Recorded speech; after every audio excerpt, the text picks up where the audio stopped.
What up, ladies and gentlemen? Welcome to the Milan Weekly Podcast channel. On this episode of Milan Coast to Coast, well, not what you wanted when you finally get a chance to be on broadcast television in the States, Jerry. It's not the type of performance you would have wanted. We're going to get into this. We're going to do the report card. We're going to ask questions like, is it time to panic? I don't know. We're going to talk about the transfer window, preview Lazio with a true Laziale here. We got Strasbourg Steve with me tonight. And if you got questions, put them in the chat. But before we do anything, please, if you haven't already, make sure you subscribe to the channel. Hit the notification bell so you're up to date with all of our latest videos. Smash that like button. Leave a comment in the chat. Or if you're watching it later, leave a comment. Follow us on everything that you can, especially Patreon. All right, Steve. Are we ready? Ready more than ever, baby. Let's go! Let's go! Milan Weekly Podcast presents Milan Coast to Coast with your hosts, Gio and Fabio. Benvenuti nella casa! All right, ladies and gentlemen, let's get us in here. Let's put this away for a second. Hey, yo! What up, everybody? I'm Fabio, joined tonight by Strasbourg Steve, our resident Lazio fan in our Patreon. But, Steve, thank you so much for joining me tonight, man. How you feeling? Hey, bro. I'm doing pretty good, man. I'm doing pretty good. Yeah, both our teams taking some huge L's away from home. Bro, these Serie A teams, they're getting stronger and stronger top to bottom. Like, these away games, we've seen Hellas Verona slap up Napoli last weekend. And then we've seen, obviously, Udinese. Empoli beat Roma. Udinese obviously beat us. Parma beat you guys. So these away games are getting trickier and trickier year by year. It is. I mean, Milan goes down and they're facing Parma. Parma just coming up from Division B, the champions of Division B. And within 90 seconds, we've been scored upon. Same old bullshit. I have to tell you, Steve, I was out and about in Manhattan, so I was happy I couldn't be really focused to take in all the nuance of this particular game. But going down 90 seconds in is not a good start. Am I right? Damn right, bro. I mean, and it's a simple ball. I'm looking at the highlights right now of it. I've had the game on the side. But, yeah, bro, it's just a simple ball across the face of the net, and it's Dennis the man. Dennis is that man. He's a fucking menace. Dennis is the menace. Dennis the menace, and he's also Dan the man, bro. So shout out to him. He's starting off Serie A really well, 2-2. And he had a great Euros as well. So this is a player that excelled last year in Serie B, excelled at the Euros, and now he's taking that form into it. And you can't give him that look right there because he'll score. And it was, Maignan couldn't do anything about it. Pavlovic, I think, should be trying to make a sliding challenge, but the ball in makes it so tough because it's right in the middle where Pavlovic could have intervened. But the thing is, if he tries to make that challenge, it's an own goal probably. It's an own goal because it's coming at a certain angle. Yeah, a certain angle. He probably would end up kicking it back towards his own net. But anyway, no, I hear you. But it really, Teo needs to be kind of schooled for that one. But we go on. We have a lot of corners, so we have a lot of chances. A couple of opportunities early in the game that we kind of squander. Pulisic has a nice chance that he ends up getting it saved. But Pulisic does find the back of the net in the second half, thanks to a great play from Leao. And the only good thing I could say about Theo Hernandez is that he passed it back to Leao and found him before Leao obviously did most of the work, and Pulisic got an easy tap and goal. But less than 10 minutes, great. Right back, they end up almost identical of a goal. Almquist gets a pass, and he's just wide open. Was it Cancelliere? Yeah. Just not good. Not good, man. And as somebody from the outside, right, I have to ask, like, what do you think went wrong in this game when you look back at it as like somebody not with the Milan glasses? Yeah, just watching footy, bro. So, look, Parma clearly on the break, that's their specialty because Valentin Mihailia and Dennis Mann, the two Romanian wingers, they got pace. the fullback as well, Koulibaly, or what's his freaking name, Woyo. He had a really good game as well from what I saw. I just think your strategy played into their strengths. And when you have a quality difference between Milan and Parma, you can't tactically give the team, your opponent, the one with less quality, a tactical advantage. You can't play into their strengths. Yeah. Otherwise, they're going to, most likely, they can convert on it every once in a while. And Parma scored 2, but arguably in that game, they could have had 4. There's some very good chances that they kind of squandered as well.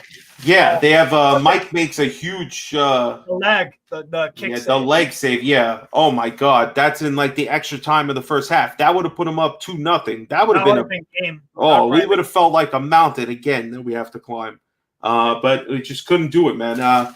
When I think about it, I look at like the starting lineup, and honestly, it's very Pioli-like.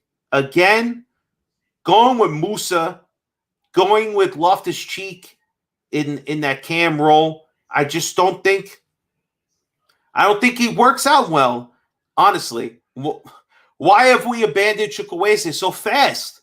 I don't get it. And to me, I just don't understand what Fonseca is trying to do right here. They looked good in preseason. Where is all that goodwill, that good play, those ideas? It's all gone as soon as they stepped on Italian soil. Come on, man. To me, I'm really looking at Fonseca because he's not – you got guys out there looking disinterested. Yeah. Speaking of disinterested, let's get to the report card, baby, because a lot of these grades I'm disinterested in, all right? So, guys, if you're in the chat, leave your grade of the player we're talking. Obviously, we always start at the back. Hey, yo, like Gio does. Hey, yo, we're going to talk Mike Mignon. We'll talk about his game. He made one save at the 38th minute, which was fairly easy. Nothing he could do about the first goal. He almost gives up the ball at like the 44th minute, which luckily nothing happens to hit the side of the post. But he makes a sick fucking save with his foot right in extra time in the first half. He's going left and the shot's going right, but he keeps his feet planted. Yeah. Again, that save alone is why I think he deserves a B. He has nothing to do with either of the other goals. His defense leaves him completely high and dry. So for me, you know what? I'm giving him a C. I had him as a B, and in my head, I heard somebody say he made one save and gave up 2 goals. So you're gonna give him a B? Hell no, you're right. That's a C. That I was talking to myself. But anyway, what's your opinion? You think I'm being too harsh? Nah, because then again, he can't control what Parma do, right? So Parma only forced him into one save, and they had that beautiful counterattacking opportunity as well that could have hit the side netting. Mignon does well to kind of guide the Parma right winger man to force him to hit side netting. I didn't think distribution-wise he was terrible. I didn't think. I agree. With what he had to deal with, he dealt with, and what he couldn't have dealt with because of his teammates letting him down, he didn't. I'd probably say a C plus. Let's go C plus. Right. That's why I say C, because my idea is that you didn't do more than asked of you. You didn't do anything less. Like, you were average. You just did it was an average performance. So a C is fair. He made one good save. Very good save. And that's it. Very good save. Very good save. But he wasn't really pushed into anything else. All right, let's go to the defense. Calabria. Listen, I know you watching 15 million matches sometimes at a time, but I'll tell you what happened with Calabria. Nothing. Nothing good. He got beat on the first goal. I mean, shouldn't find a way to stop that cross from coming in. He crosses to Okafor in the 48th minute. That's pretty much, Okafor fucks it up. He should have done better. He did awful play on a long ball in the 49th minute. And he was awful on an offside goal that they didn't give.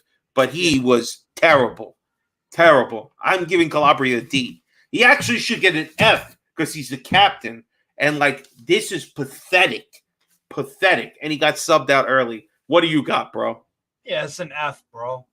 Absolutely. All day for a flunk. He flunked terribly. And I don't think the way Fonseca's using him, bro, Fonseca got to learn quick. This guy is not Thiago Santos that you had at Lille. Thiago Santos is worlds above a player like Calabria, who isn't good enough already. So, bro, I like when I watched the game on the side, I would see Calabria playing like right wing, trying to put crosses into the box like a madman or like inverting and stuff, like some John Stones thing. That just like, it's weird. Just weird the way he's using them. So, bro, like for what he did, Jesus. I had him as a D, but because he's a captain and they just look like such shit, he deserves an F. I'm changing it. All right, Tomori. We got Tomori. This is where I feel like people would give him like a better grade, but I'm going Tomori with a D. Yeah. He loses his man really bad in like the early second half. I know it sounds crazy. He lets the pass through in the beginning of the play. And then basically, oh my God, if they don't recover, he's giving up a second goal right there. Yeah. It's basically thanks to Mike for the save.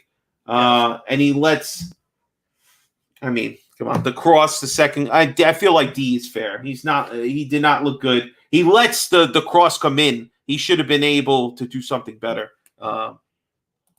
D for diminishing returns. Pavlovic, let's go with here. Wow, all right. Wow. You first, because you man of the match, B+, because he made an error here and there. But considering the circumstances that kid was thrown right into, having to deal with speedy wingers, having to cover wide and central, he had a lot on his plate. And you know what? He wasn't at fault for me for either of the goals. Like I said, on the first goal, the cross, he could have dealt something with it, but it would have risked an own goal, surely. So, like, I don't think, a little mistake here and there, but the second half, it was like, wow. Like, he stepped up to the plate. So I give a B+. He's one of your only players, probably your only one that can actually, like, be like, you know what? I can hold my head up high after that. Yeah, he was battling. I have him at a B. And another impressive thing, he got a yellow in like the 34th minute, had to play the rest of the game. Smart. He played smart. So I was impressed. Honestly, guy looks just like he's battling out there. So we need to keep that going. He's the least of your problems. He's actually the only highlight. You touched upon it. When we do tops and flop of the class, obviously Pavlovic is the hands down winner of that. But one person that could be up for flop of the match is definitely Theo Hernandez. Lazy. Like maybe he thought the game was starting at 2:45 because he wasn't ready. And he was lazy on that first goal. Got caught out of position in the 44th minute. He was, oh my God, he took a free kick in the 62nd minute, which was terrible. He has the hockey assist on Pulisic's goal. That's pretty much his only highlight. And awful running back on the second goal. He looks overweight. It just doesn't look good. It's just fucking sad. I'm giving him F. Yeah, it's an F. If this is one of the best left backs in the world, what does that say about left backs? If he playing like that, you look like one of the worst. You look like he looks like a player that knows he won't ever be dropped because there's no left back that's going to play over him. He looks like a player that just maybe he's just like over it. Maybe he wants that move. Who knows? Terrible, absolutely terrible. Like for a player so talented, and we'll get on to Leao later, and I'll say the same thing bar for bar. For a player so talented to put in that little of effort, your talent at that point becomes redundant because you're not even trying to apply it. Yeah, so exactly. It must be very, very frustrating. Extremely frustrating. It is. It's frustrating watching this kind of bullshit. All right, let's go to the midfield. Now, people, I don't quite understand why Musa was starting. And honestly, when I look at the thing, I have no notes for Musa. None whatsoever. He didn't do anything of real production in this game. No chances he was involved in. He played for 67 minutes. That's an F. You showed up, but you had no pen, no paper, no nothing. Great. What a waste. Forgot the backpack at home. Yeah. It's like you had to bring the book and a pen, and you didn't bring either one. So now you're just sitting there like an asshole to get an F. Let's go to Reindeers. Reindeers, he has a good cross in the 31st minute. Just didn't do anything. Bad pass to Leao, which they build off in the 47th minute. That's his only highlight, the 47th minute shot off the crossbar. So Reindeers, I have him at a C. Good shot, but nothing else. C+, any thoughts? C plus, because defensively, what does the guy offer you? Like as a midfielder, you're supposed to do a little bit of everything. I get it. That's not Reinder's specialty, is defending, but like, give me something. And I just didn't see. That's the thing with Reinders, though. If you're gonna play a player like that, where he's not gonna defensively give you much of anything, you gotta have other players that will do that. That's what partnerships in football are all about. If center back partnerships, if one guy's good in the air, the other guy should be good at ground duels. And then their weaknesses can be each other's strengths so that you have balance. The balance in your midfield is horrific at the moment. We're speaking of balance, speaking of being fucking horrific right now. Look, see, they're already, because they don't understand why Loftus-Cheek is at the 10. Well, I'll tell you, man, Loftus-Cheek, my grade, and his only note is that he has a yellow card in the 90th minute. It's an F. Terrible. I mean, just awful. Why they keep doing this? Who thought, let's put Loftus-Cheek again in that cam spot? He does nothing, offers nothing. It didn't work out. Giroud's not here. You can't bank on him. I don't know. Loftus-Cheek, for me, no good. If he had one good year, probably should have sold him. Probably should have fucking sold him. But anyway, any thoughts about Loftus-Cheek? Somebody said D. He doesn't. Yeah. I'd go with D, bro. This guy had a lot of ability, and I really liked him when he initially broke out at Chelsea. He had a really bad ACL injury, though. Had a low spot at Fulham, went here and there. Obviously, you guys picked him up. He still has a lot of physical tools, though. He's got a good first touch for a guy that big. He can be a physical powerhouse. He can drive with the ball, but it's like I don't ever see him like demanding the ball. That's what your number 10 does. I'm always looking for my number 10, a James Rodriguez or a Dybala, whoever. That number 10, give him the ball, and he'll cut and weave through. He'll play passes. He'll give the team something like a focal point underneath a big man up top. So for me, Loftus-Cheek, like I don't see the guy demanding the ball. I don't see the guy, imposing himself on the game, because he has the physical skill set and the technical skill set to do so, even if the injuries have kind of screwed him up a bit. So I think again, and I don't even think it's for a lack of trying. I think it's maybe a confidence thing. I don't know. But yeah, that 10 role don't suit him. No, it doesn't, and we need to stop playing him there. The guy who should at least be playing until we get somebody else, Pulisic. What's your grade on Pulisic? Now, obviously, top American name, been playing pretty decent, gets on the goal, gets our only goal of the game. Had that decent shot in the 49th minute, the kind of samurai kick thing. It was forced a decent save out of Suzuki, who I thought had a really good game for Parma. He did. Give him like a C- because he actually tried to do something about it. Like he didn't ghost. It wasn't his best game by any means, but he at least, again, he's a player that like I don't think you can be like, wow, you are not giving your all. You're not. It wasn't his best game, but I'll give a C- just because I do expect a bit more. Yeah, well, I have him at a B because of the goal. Or a B, yeah, that's fair. But it wasn't enough, and let's go to Leao now. Now, what's your opinion of Leao? Same thing as Teo Hernandez, bro. All that damn talent, and you're applying yourself like that. Good assist for the goal. Great footwork in tight spaces. Only thing he did the whole damn game, from what I saw. And he creates a chance for Loftus-Cheek and Okafor in the 30th minute. He has a nice play with Reindeers in the 31st minute, which Reindeers doesn't get it off, or he gets it blocked, whatever it was. Yeah, Reindeers, that's his only good play, the second good play. Anyway, bad shot in the 49th minute, which came off a rebound. I think he So it's like that sucks, but he basically created most, all of the first goal. So it's because of him. Again, you can't give him that low of a grade. I feel like Leal deserves. I know people are saying C. A C, honestly, that's generous. A C is probably generous. I was gonna go B, but yeah, C. C's fair. He's got a lot of expectation on his shoulders. He's not doing anything. Not doing enough for me, bro. Not doing enough for me. Come on, Leal. All right, Okafor gets the start. Gets 86 minutes. He gets one good chance, which was the 48th minute. He volleyed it over the net. Come on, Okafor. You need to do better, bro. We need more. I'm giving him a D. Yeah. You're getting your chance from the start. You're just not doing enough. The substitutions, basically, Royale with cheese. Let's go with him, man, because he came in 67th minute. Gets a yellow in the 88th minute. Would you have him? I know you were watching once you saw he was coming in. I laughed when I saw this.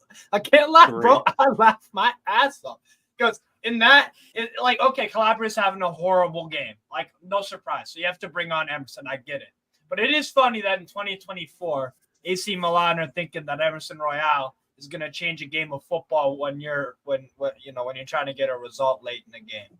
So bro, he's not that guy. I don't know why you bought him. And for me, he showed it. Like, he just does too much. The guy thinks he is.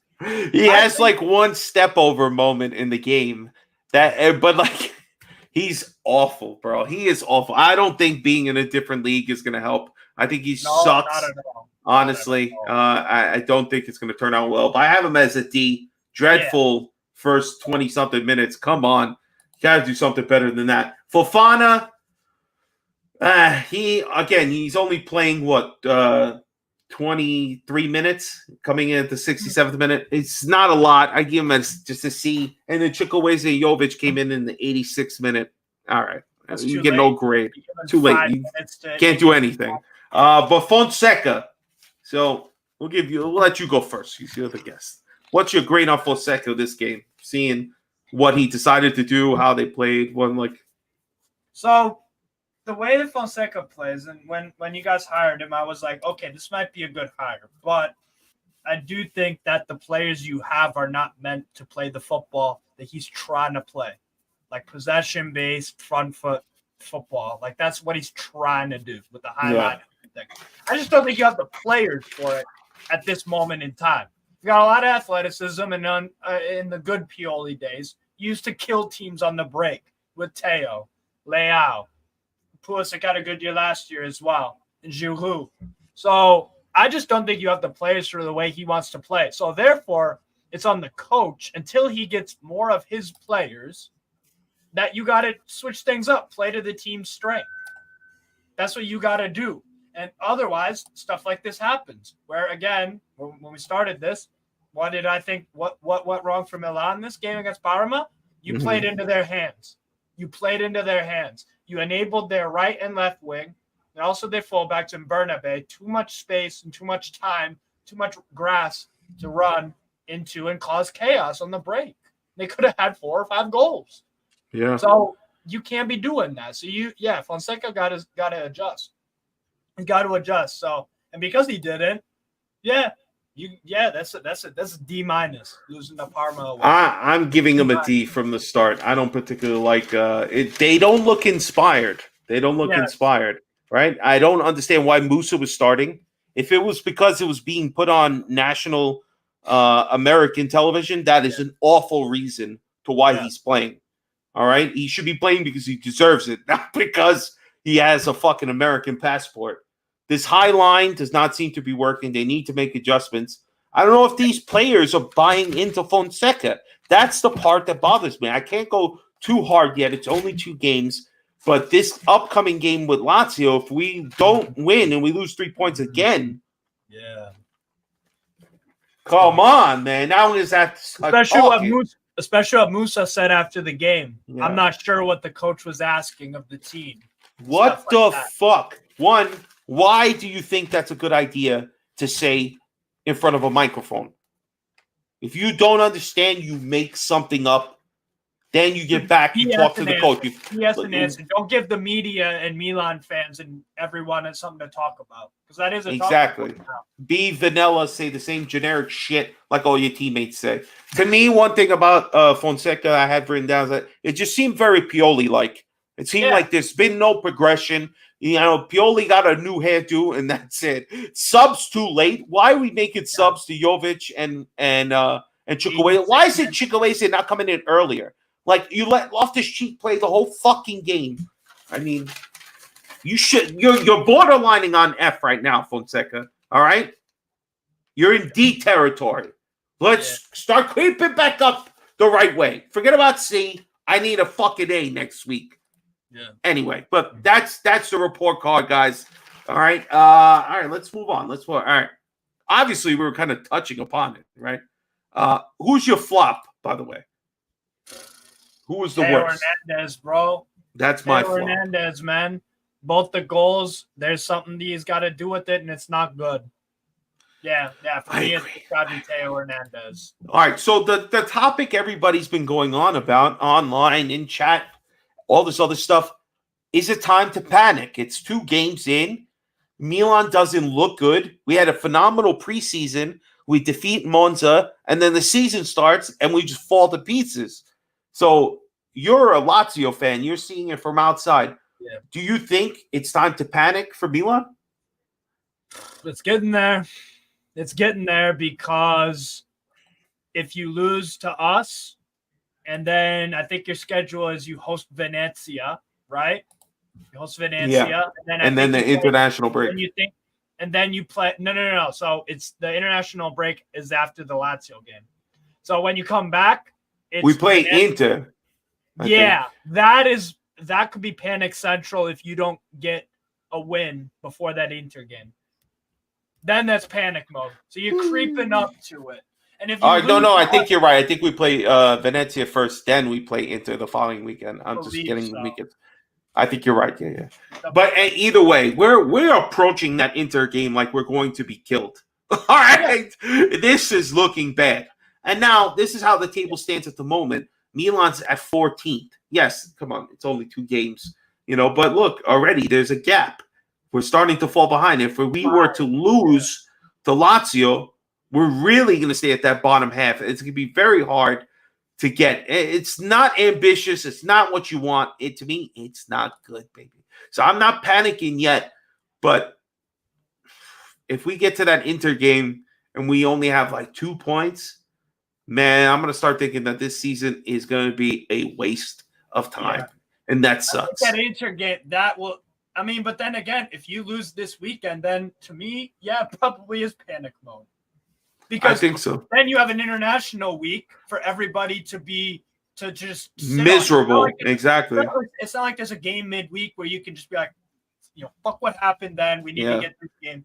So you have a whole ass week to think about if you lose to us or even a draw. You know what? The more crunch part is that we're gonna find out who we're playing in the Champions League, and then you're gonna have the stress of knowing, hey, of course you're gonna play Barcelona or Real Madrid or some other bullshit team like the first week right before you play Inter. That's what's gonna happen. So it's gonna be even more drama on we didn't do good against Lazio. Then Venezia, we lay another stinker. Now we have to go play Inter next week, but before that, we have to play a Champions League game against a team that's probably going to kill us. Like, it's going to be an awful September if that happens. And I swear to God, you will need to hear me scream and go crazy because I'm going to lose my mind. I'm going to lose my mind if Milan starts to slip and go off the rails. Fonseca better right in that fucking ship right now. Let's go. We got the transfer window, man. Things are happening. Fucking Yacine Adli. Sayonara, bro. Going to Fiorentina. Look at this. His wife posted this one. Poor Adli, bro. He was a real Milanista, but he's gone. Do you think this is a good move for him going to Fiorentina? Probably more of his level, to be honest. That's I think what it is. I just don't like. There was a game or two maybe where Adley would play a good game. I just don't ever think that like that was the appropriate level for him to take from Girondin de Bordeaux right to AC Milan. I think he needed to make this Fiorentina move before he went to a Milan. So he did it the opposite way around for me.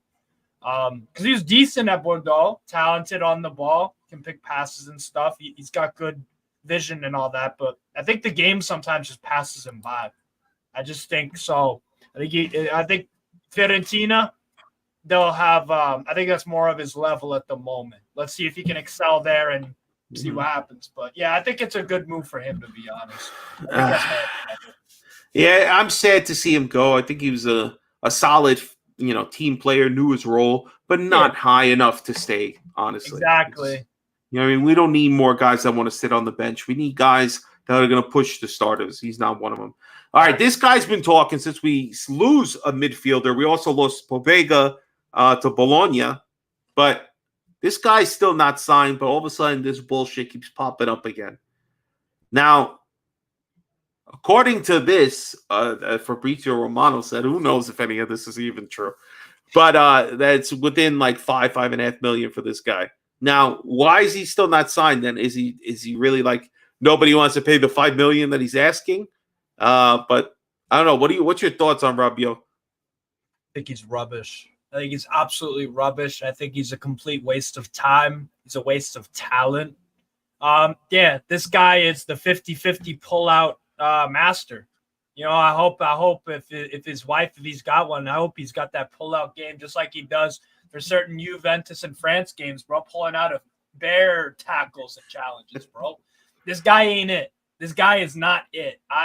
This is a bad signing if you make it because he doesn't immediately start in your team for me. And if you give him a 4-year deal, how much is it? 4-year deal. Contract. You're going to be wanting this motherfucker out after the next year. I guarantee it. And he'll be deadwood. He'll be, him and his mother, Veronique.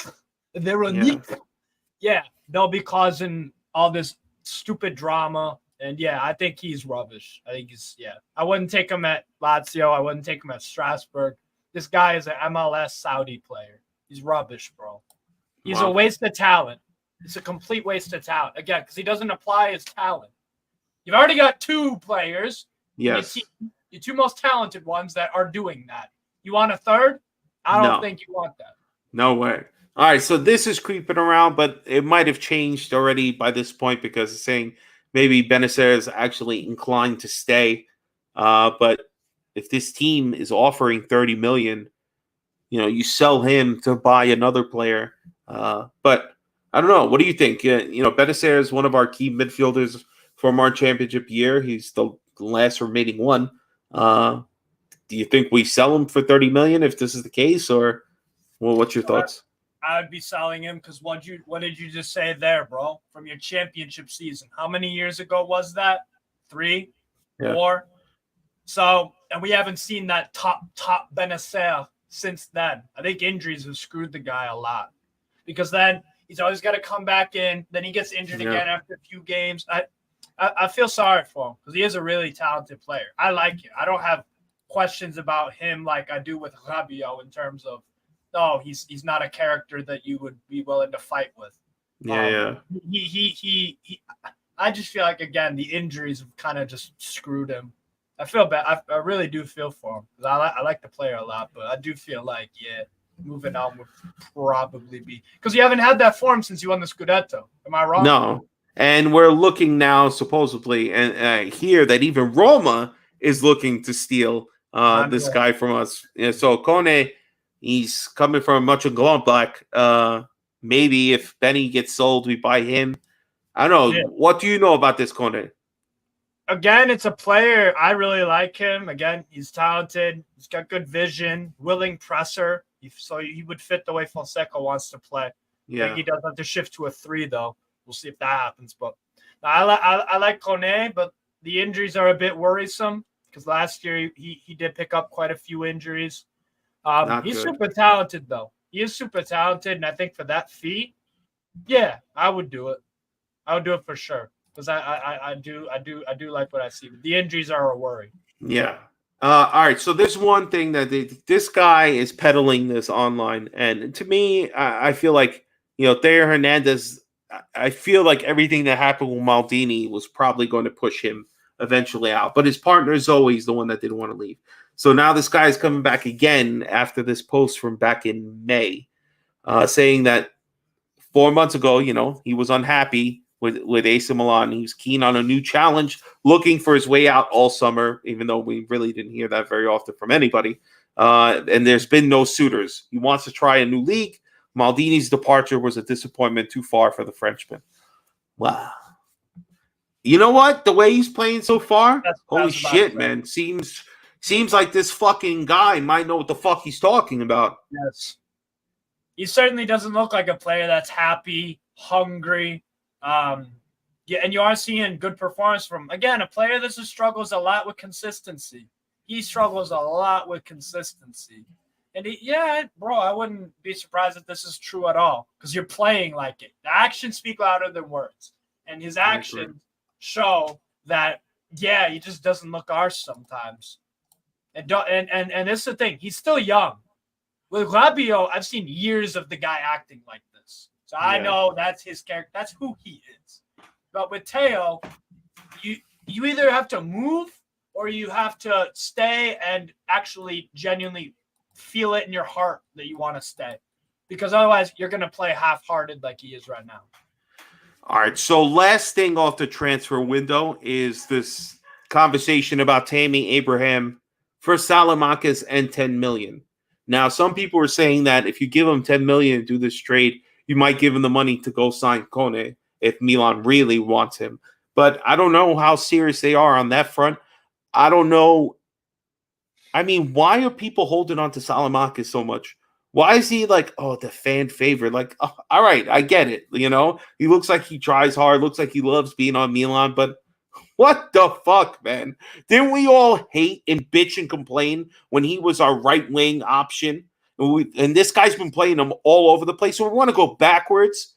We don't want to play Chikwueze. Let's give Salamanca a start because he's been here all summer. Give me a fucking break, man. If we could sell him, yes, Abraham's not necessarily who I was really thinking about, but hey, he's a Serie A striker. I hate the fact that they always go buy outside of Serie A. It's like, get some fucking players from the league, Yeah. I know it's hard, but honestly, I really hate when Milan, like every fucking guy, we're buying so many people for the Futuro team and Primavera. It's like, great. I get it. You have to invest there. But like, for fuck's sake, we need to invest in the first team. And it seems like that, obviously you got to address the striker. Is Abraham that answer? Okay, let's trade him for Salamanca's. Fine, but no 10 million. Get the fuck out of here. The guy was only worth like 10 or 50 million. You're adding 10. What is Salamanca's worth? Like 2? Jesus Christ. Find another partner then. I don't know. That's just me. What do you think? You think Tammy Abraham to Milan would be a bad deal? Yeah, I wouldn't do it. There's 2 big problems here. Okay. First of all, you have 4 strikers if you signed Abraham. Last time I checked, you play with a 4-2-3-1. So what the hell are you going to have 3 strikers on the bench for? That's Okafor, Jovic, and Morata when he comes back. Yeah, but Okafor is technically Leao's backup. Sure, but how often does he actually get that chance? Pretty often when it was Pioli, but it's only been 2 games with Fonseca. We'll see if Fonseca gets sick of Leao's bullshit and takes him out. Right. So okay. So even let's say we'll count Okafor as a left winger. We'll go with that. So you still have 3 strikers, and Jovic is rubbish. Yes. Morata is a decent signing. I still think as long as he doesn't get hurt, which he already has gotten hurt. Yeah. But then the other problem is like Abraham, speaking of injuries, my God, the past 2 years, it's been hell for injuries for him. And then when De Rossi came in, he just wasn't favored. Like, I don't think this is a signing that you guys need. Like, what's up with you guys and all these injury-riddled players? It feels like because they're low buys, bro. This is their money ball. Everything about Moneyball is take a chance on an injured player that if he straightens out, you can make a net profit. Right. That is what they think about. 100%. This is all like numbers and trying to figure out how you could squeeze every little dollar. Jesus fucking Christ. If that was the case, you would have signed Chiesa for $13 million, kept him in Italy. You would have made money on the jerseys alone, like Gio always says. All right, let's move along because we have a game actually about to happen on Saturday. We were talking about it earlier. You were saying, it could be good, could be a stinker. You really don't know what you're going to get. Both these teams are struggling a little bit. Both have new coaches. Your new coach, Marco Baroni. The only good thing I could find, in our favor, is he's never had a win against Milan. He's 0-2-4. So he's got 2 draws and 4 losses. So, and both teams are, in mid to low part of this table. Yeah. I don't know. As a Lazio fan, what's your thoughts going into this? My thoughts are this could be here's what I want to see. Obviously, Sven-Goran Eriksson, our manager, won the last Scudetto. Rest in peace to him. We're going to have at the game on Saturday, there's going to be a big tifo, a pre-match thing. Like, it's going to be about Sven. So for me, I want the 11 Laziali on the field to play for him. That's what it is. And if we can use that emotional driving force, that can get us the win there. For me, that's what I want to see. Honor a legendary manager that means so much to Lazio. So for me, that's what I want to see, bro. That's I hope we can do. We can honor him and his legacy with the club. That's what it is. So I hope we use that as the driving force. I think that could play into our favor. I really think that could if we use it. Yeah, I think you're right. You get a little bit of that, the little extra oomph in their step playing. The crowd will give it to them. That little bit louder. Yeah, just that do it for Eriksson, exactly. Yeah. And that's the other thing too. Why I'm feeling a little bit confident even after the Udinese. The Milan fans are listening to this like, get the fuck out of here. We don't give a fuck. That guy, he's not watching. He's in paradise already. He's gone, baby. Listen, I'm just saying it seems to be more the impression that Lazio's going to get it right because they've already done it once this season. Yeah. And they're going to do it against us. It's not going to be pretty. And it's going to be probably 2-1. That's what I'm thinking. You're picking a Lazio win.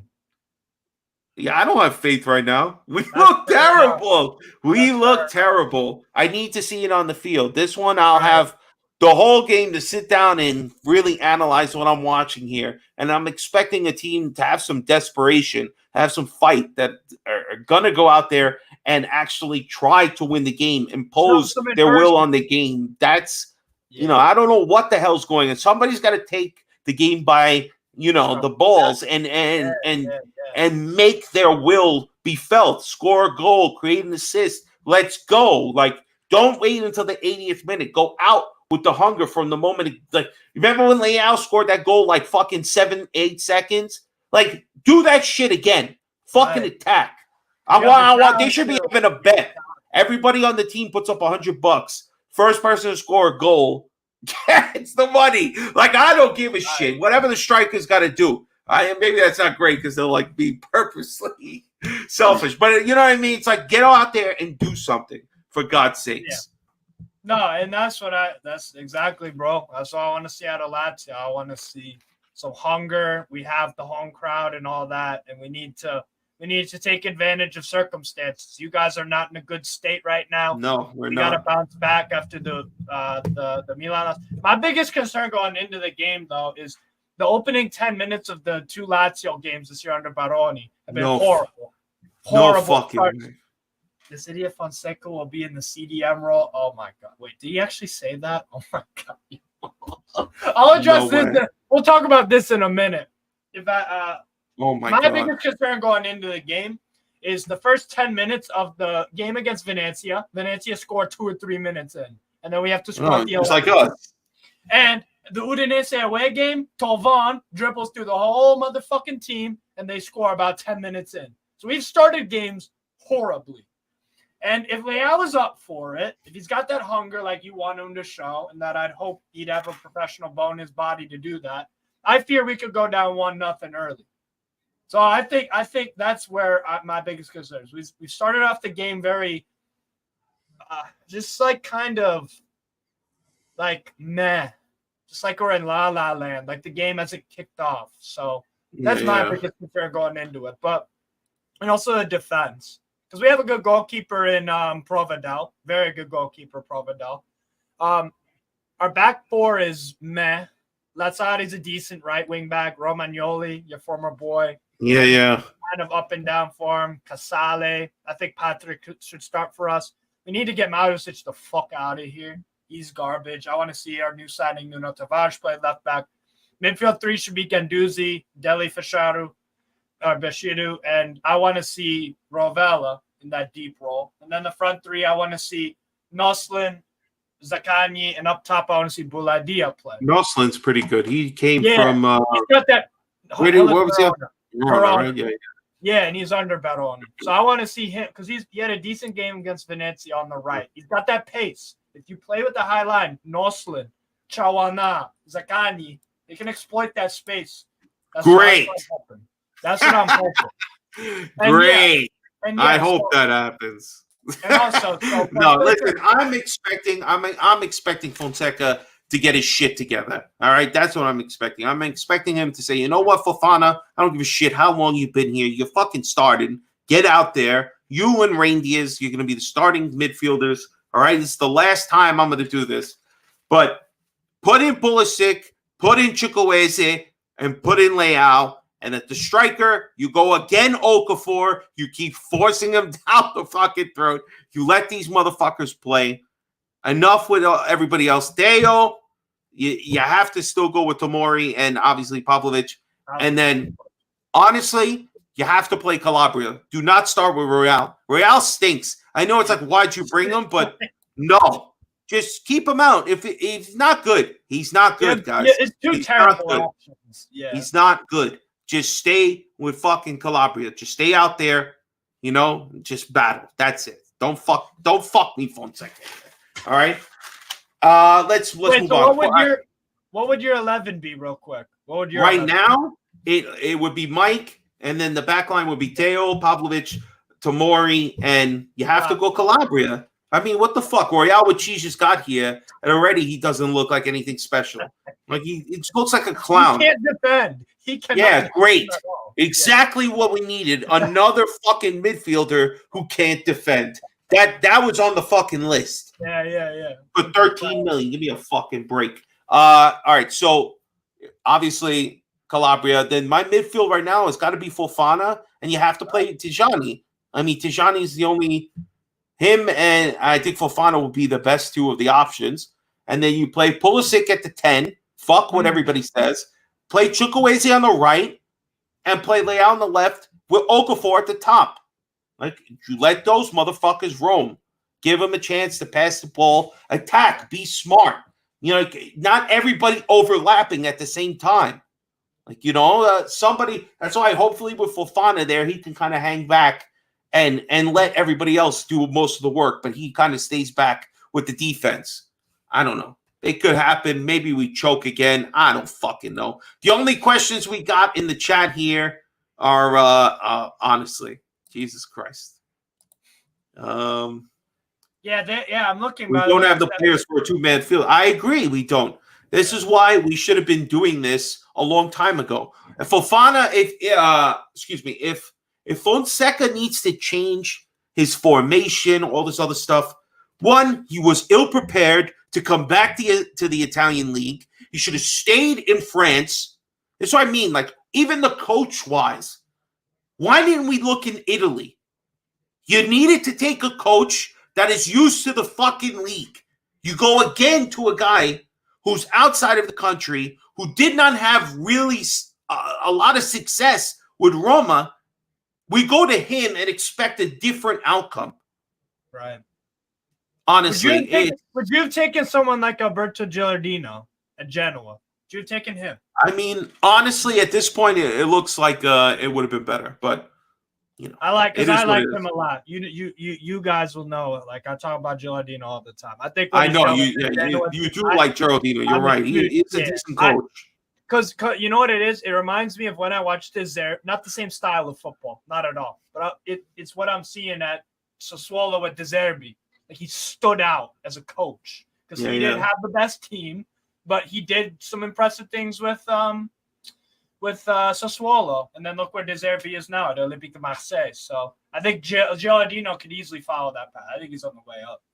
But I do agree with you. Yeah, the Fonseca one. Yeah. So you think Fonseca's out already? You think he's gonna see the door soon? Yeah, I think he's toast. I'll be real. I do think he's toast because I don't see him adjusting. At Lille, it's the same thing that happened at Lille. He needed to get those players in, but the patience and the overall stature of Lille, the fans, what they expect, all that. They're a big club in France, but they're not one of the top 3. Milan are arguably the biggest club in Italy. Though your fans demand right away, I need you to see what's up. I need them to say what's up. And Lille, he was afforded a bit more time because they were in a tough place. But he's not going to get that. Fonseca's not going to get that time at AC Milan, I don't think. No, I think he's got to, honestly. And I think if you hired a Gilardino, who used to play for you guys, who's Italian, who knows the league, I think he'd be afforded a little bit more time, to be honest. I agree.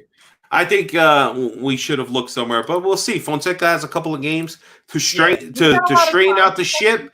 I mean, come on. Eber's talking too much. There's a lot of stuff going on. I'm trying to keep my calm and not lose my mind yet. This was a bad game, but thank God I wasn't home to really absorb it because I would be, it's been a couple of days, but we got a lot of stuff going on. It's still a lot of things that we got to hope.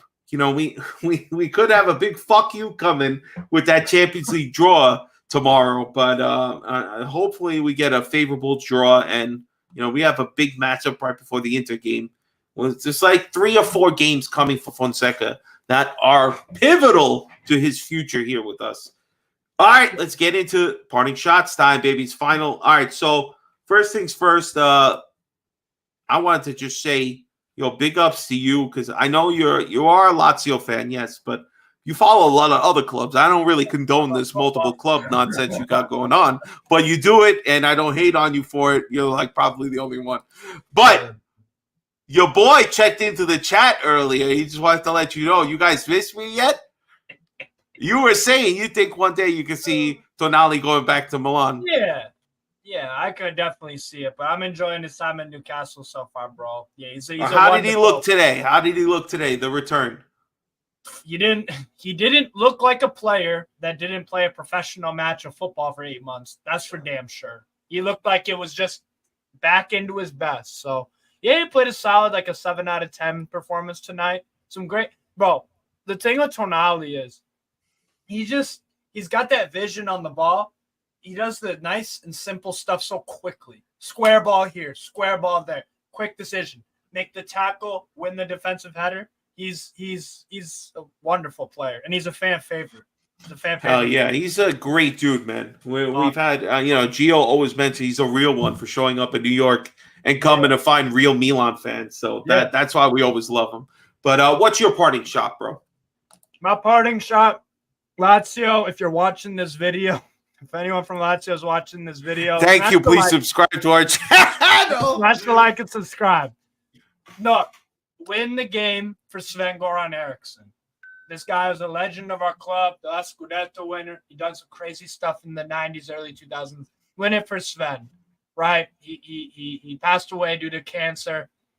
He got to live out his life, and he knew that it was what's the word? When you know you're gonna die of something. What's the illness called? Paternal. What's it called? You know what I'm trying to say?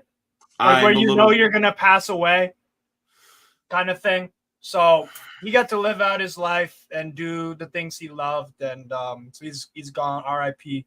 So win it for Sven. That's my parting shot. Go and fucking win it for Sven, and put Milan in some chaos as well, because I love chaos, baby. I love me some chaos. Chaos is a ladder, right? Everybody wants to climb it. Win this shit for Sven-Goran Eriksson. That's my parting shot, bro. Win it. All right. I got you. But you know what? If you want to watch it and be cool, baby, do us a favor. Go buy the Football Factory in Legends, 33rd Street in Manhattan. Fifth Avenue, right in front of the Empire State Building. Go check out the club. 2:45 our time here in New York. It is second only to being at the San Siro. And follow the AC Milan NYC on Instagram and Twitter. All right. My parting shot. I always do my duty to my club. First, gotta bring this up. All right. Somebody posted this. When I lost the match, I broke down in frustration, said Gattuso. Today, players lose, take a selfie, post it on the internet. They make me sick. In my head, that's, what I'm thinking he sounds like. If this is even like a direct quote. But meanwhile, Milan's current captain on his Instagram stories, just chilling with his fucking dog. And people have the audacity to be like, oh, see? Dude, look at him. He doesn't even fucking care. What do you expect these players to do? This is what baffles the mind sometimes. They're like everybody always, Leao with his rapping. You should be focusing on playing. Oh, yeah. All day. They're just focusing. Watching videos nonstop. Running in the backyard. Never stopping. Rain or shine. Always out there. Nothing. Like a robot. Like a fucking robot. That's what they want. That's what these people want. They want a fucking robot out there so they can order them on Amazon and have them run around the house. Like, Leao is a person. This guy is a person. Not only did you want to shit talk him, but it's just a picture of him with his dog. Like, what are you hating on? The dog? The fact that he's laying down, chilling with the dog? Like, fuck you. To me, in my head, if you would get mad about a picture like this, you have no soul. A dog is one of the greatest things on the face of the earth. And the fact that you want to choose this picture, it's not even like he's being a degenerate somehow. He's out and about doing something stupid, drinking, smoking. There's a hooker in the background of the video. Like, you know what I mean? It's like, no, it's a picture of his dog. And this is what we're getting upset about. He's a shit player on the field, yes. But leave the dog out of it, all right? Leave the dog out of it, people. Have some humanity. Have some humanity. All right, guys, that's our show for tonight. Steve, I want to thank you for joining me here, man. I really appreciate you taking the time. Guys, if you haven't already, please follow Strasburg Steve on his channel. Follow him on Instagram and Twitter and everywhere else. One more time, if you haven't already, please make sure you subscribe to the Milan Weekly Podcast channel. Get us up to 3,000. We just hit 26. We're kind of keep climbing. Let's go hit that fucking bell. Leave a comment. Follow us on Patreon and everywhere that you can find us. Steve, thank you again, bro. Appreciate you so much. Guys, thank everybody in the chat for being here. Hopefully, Gio will be back next week. If not, I'll have somebody else. Steve, I know you ain't going to say it, but Forza Lotta, vincerai, non ti lasceremo mai. Ale, ale, ale, Milan, ale. Forza Lotta, vincerai, non ti lasceremo mai. Vincerai!